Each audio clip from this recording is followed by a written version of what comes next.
Aynen. Hurmatli do'stlarim, vatandoshlarim, obunachilarim, bugun 2026-yil 19-yanvar kechki soat 7.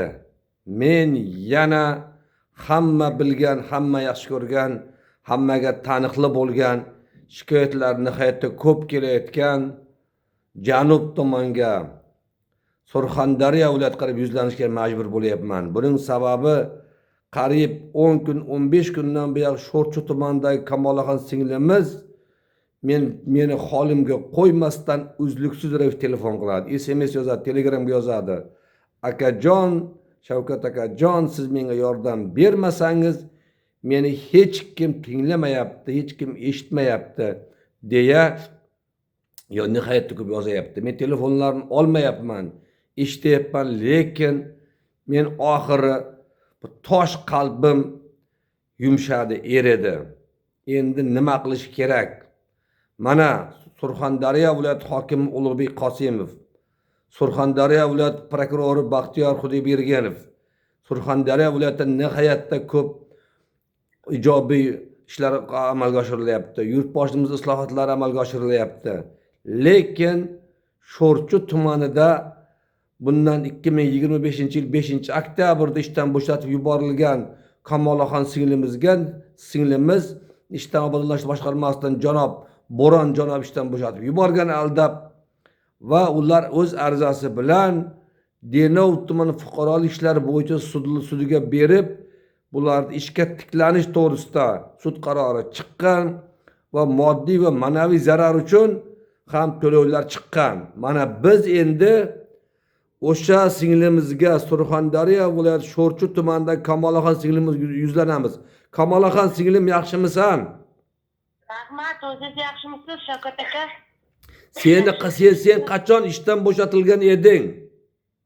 Men 2025-yil 6-oktyabr kuni ishdan bo'shatilganman. Bo'ron Mingboyev Boysun tuman adliyasiga borib, Safarov degan yuristdan meni buyrug'imni bekor qildirib kelgan. Yelena Shaymurodova, Oygul Berdiyeva uchovi borgan Boysun tumaniga. Nima? Sho'rchi tuman adliyasi yo'qmi qonuniy ishlaydiganlar? Shu yoqqa borib meni buyrug'imni bekor qilib ko'chada haydab yubordi ishdan meni. Yolg'on gaplar bilan. Shundan keyin sen sudga berding, to'g'rimi? Ha, men sudga berdim. Men yutib chiqdim sudda. Uni qarorlari, chiqargan buyruqlari noqonuniy ekan. Sho'rchi tumanida hamma ayollar o'z joyida ishlayapti Shavkat aka. Videolari ham bor menda. Lekin Bo'ron Mingboyev yuqori tashkilotlarni yopib kelyapti. Bular qabristonga ishlayapti deb. Meni joyimga yangi ishchi olgan. Sakrishina kelgan bo'lsa, meni joyimga yangi ishchi oladimi? Ko'cha shipiruvchi tugatilib ketdi deydi. Yolg'on. Shunday ruhiy bosdim, siqilib kasal bo'lib qoldim men. Men qayerga yordam so'rashni bilmay sizga murojaat qilyapman. Rahmat. Yordam qiling deb. Rahmat. Mana Sho'rchi tumani obodonlashtirish boshqarmasining boshlig'i janob Vallomat Karchalon Bo'ron fuqarolik ishlari bo'yicha Denov tuman sudining sud qarorini bajarmasdan kelmoqda, to'g'rimi? To'g'ri. Menga aytadi, sudingni ham bir tiyin deydi. Sho'rchi tuman rahbarlarini sotib olganman deydi. Endi deydi, majburiy ijroni sotib olaman deydi. O'g'lim deydi, majburiy ijroda ishlaydi deydi. Anvar Mingboyev deydi. Qayerga boraman endi murojaat qilib, qayerga dodimda aytaman. Men sudda qaror qo'limda, ko'chada sona bo'lib yuribman, ishonsangiz Shavkat akajon. Men prezident bo'vadan iltimos qilardim. Menga o'xshagan kambag'allarning murojaatlarini qayta boshdan tekshirsin. Ulug'bek Qosimov viloyat hokimidan ham murojaat qilardim. Bularni qilayotgan hamma shantajyor ishlarini tekshirib chiqib, qonuniy javobgarlikka tortib ishdan haydab yuborsin. 5 yildan beri men sarsonman, onam ham kasal bo'lib qoldi mana. Ichi ketib bugun davlinasi chiqib yotibdi. Meni siqilganimni ko'rib. Mana Ulug'bek Qosimov,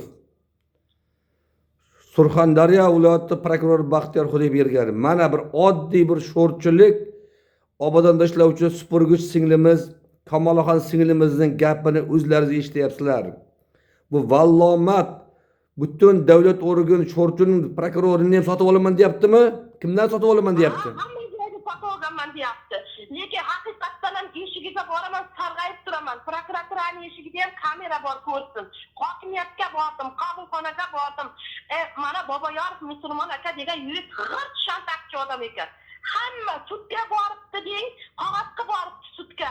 Haqiqatdan Bo'ron Mingboyevning buyrug'i to'g'ri debdi. Sudya bova uni tekshirib chiqib, noqonuniyligini topdi. Meni pulim yo'q, sudyalar sotib olgani. Kambag'alman, yeganim navva pulim yo'q, kreditim bor. Erimni muammoli kreditini boshqa transbankdan olib yotganman. Men esa qarza bosib qamalib ketsin deb bular menga shuna suiqasd uyushtiryapti. Mana shu qiynalganidan deyapti, qabristonga qo'l qo'yapti deyapti. Men qanday noqonuniy buyruqqa qo'l qo'yaman? Yelena Shaymurodova degan adil kadrimiz menga qasddan ish uyushtiryapti. Necha marta turdovoylarimni bo'yab, noqonuniy ishga olib qo'ydi. Shavkat aka, o'zi asli men ko'cha shipiruvchi bo'lib kirganman. Ko'klarga olib qo'yadi, endi qabristonga olib qo'yaman deyapti meni. Sudda qarorini ham mensimasdan. Haqiqat bormi? Adolat bormi? Fuqarolar hammasi mana shu blogerlarga suyanib qoldi. Nima qilay? Boshqa blogerlar bo'lmasa bizni murojaatlarimizni prezidentga kim yetkazadi? Mana sizga rahmat, meni efirga chiqardingiz. Sizga rahmat. Pulim ham yo'q, meni boshqa blogerlarga chiqsam pul so'rayapti. Nima qilay? Men pul so'ramayapmanmi? Yo'q, siz shunday rahmat, yordam qilyapsiz. Bozorxon aka degan xotinga ham yordam qildingiz.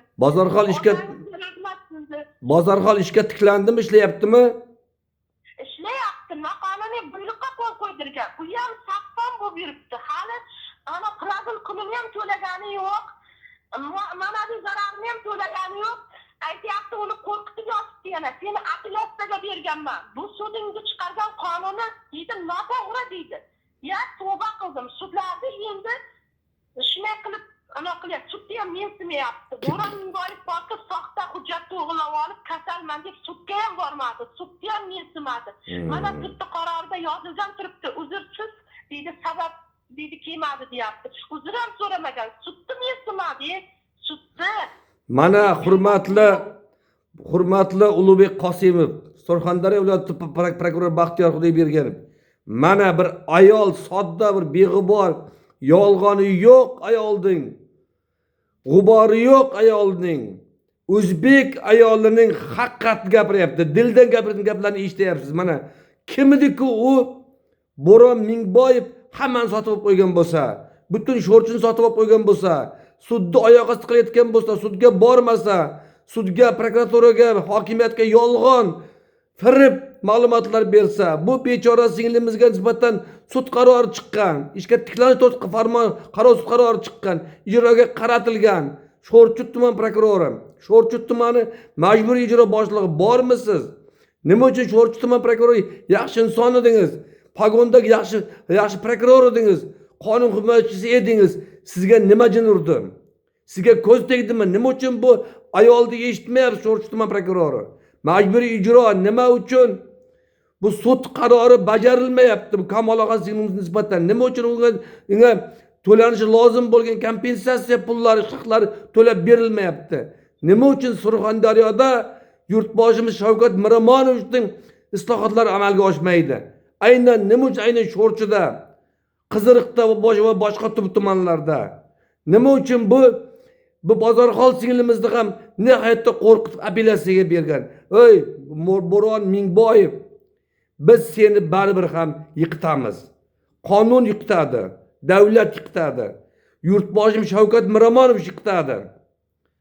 Kerak bo'lsa Surxondaryo viloyatining egasi Ulug'bek Qosimov yiqitadi. Qonun yiqitadi, Baxtiyor Xudoyberganov viloyat prokurori va sudlar yiqitadi.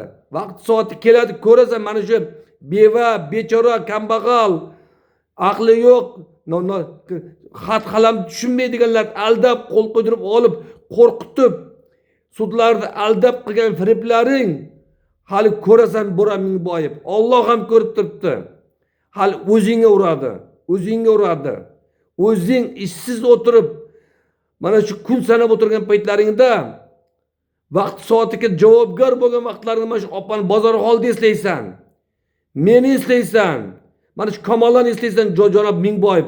Men qo'y, telefon qilmay, efir qilmay deb Kamolxon necha martadan beri men telefon olmay yurdim.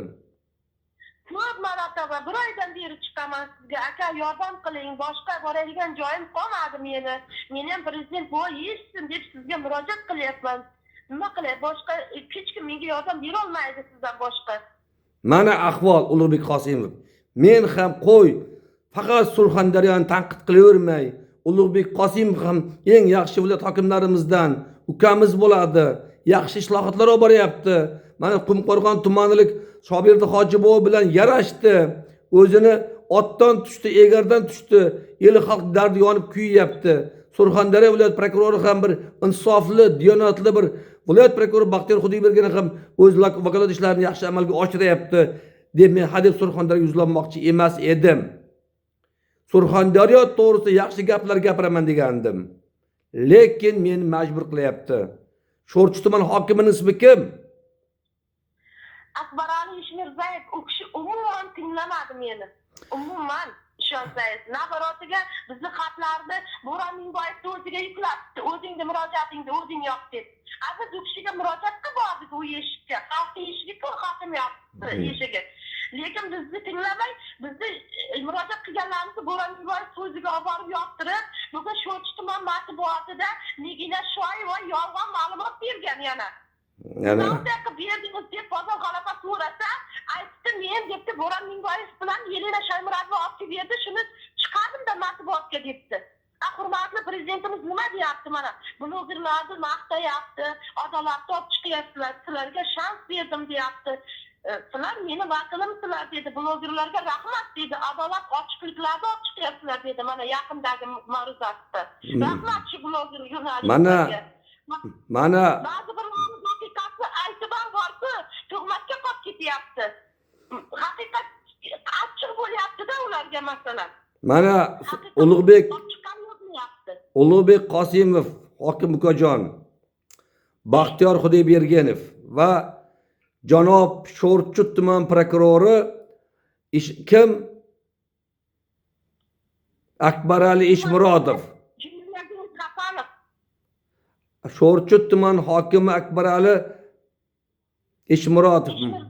Ishmirzayev. Mana sizning ishlayotgan ishingiz. Mana sizning janob hokim yurtboshiga islohotlariga dushmanligingiz, yurtboshining dushmani ekanligingiz. Mana bir bechora fuqarangiz ishdan haydagan bu qo'l ostingizdagi bu bo'rondek vallomatingiz. Lekin siz uni qaytarib o'ziga siltaysiz. Nima Sho'rchi tumanida qonun yo'qmi? Qonun ustuvorlik ta'minlanmaganmi? Nima uchun Sho'rchi tumanida prezidentimizning islohotlari amalga oshmaydi? Nima uchun bu Kamol singlimiz sud qarorini ko'tarib yurib, na kompensatsiyani oladi, na ishga tiklangan oyligini oladi. İşte ko'chada qo'lida sud qarorini ko'tarib yurib, ishsiz holda yuribdi. Mana o'rtoqlar, Sho'rchi tumanida bo'layotgan holat. Sho'rchi tuman prokurori nima uchun qonun ustuvorligini ta'minlamaysiz? Nima uchun bu sud qarorini bajarilishini ta'minlamaysiz? Sho'rchi tuman majburiy ijro byurosi boshlig'i nima uchun bu sud qarorini ijrosini ta'minlash bo'yicha majburiy tartibda kiritmaysiz? Nima uchun nazoratga olmaysiz majburiy ijroda? Ta'minlash yuzasidan janob Bo'ron olib kelib tilxatini olmaysiz, buyrug'ini olmaysiz bu Kamollar ishga tiklangani to'g'risida. Nima uchun sud qarori bajarilmaydi? Sho'rchi tuman majburiy ijro bo'lim boshlig'i kasal holimda majbur bo'lyapti, kasal holimda ustin telefon qiladi, yozadi, chizadi, men rahmim keldi bayolga. Mana Sho'rchi tumanidagi yurtboshimizning islohotlarini bajarilayotgan ahvoli. Bahoni shaxsan Ulug'bek Qosimov Sho'rchi bo'yicha o'zingiz bering.